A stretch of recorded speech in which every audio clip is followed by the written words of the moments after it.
If a city were set on fire. Chiara Lubich, May 20th, 1958.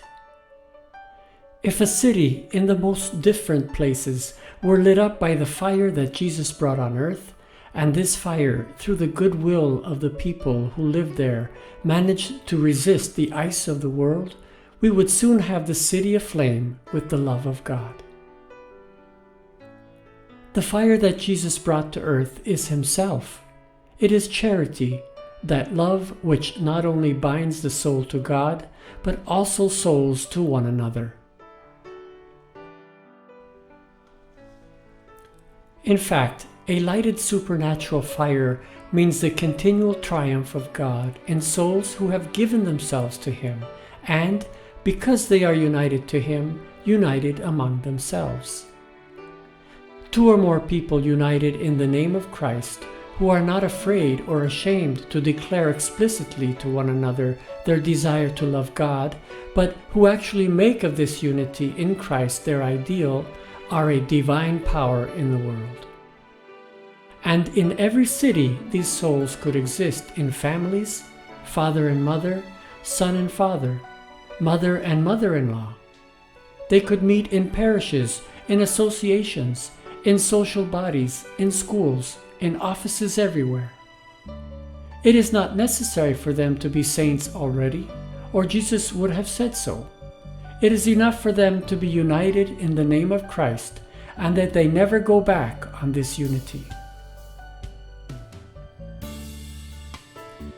Naturally, they will not remain two or three for very long, for charity spreads of itself and grows by enormous proportions.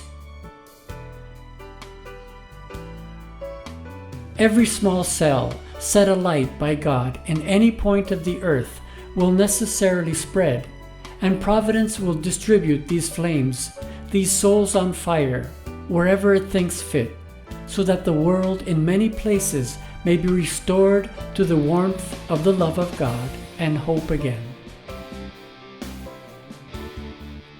But there is a secret by which this lighted cell may grow and become a tissue and give life to the parts of the mystical body.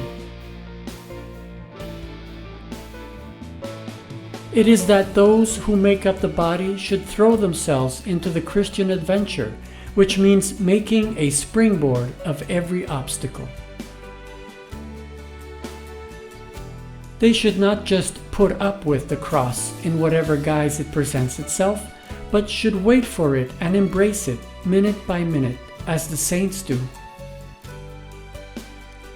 It is a matter of saying, whenever the cross comes, "This is what I wanted, Lord. I know I belong to the church militant, where we have to struggle. I know the church triumphant awaits me, where I shall see you for all eternity. While I am still here on earth, I prefer suffering to everything else, because with your life you have told me that only in suffering is there true value." And having said yes to the Lord, the soul must live fully the moment that follows, not thinking of itself, of its own pain. But it must think of the suffering of others, or of the joys of others that it must share, or the burdens of others that it must bear with them.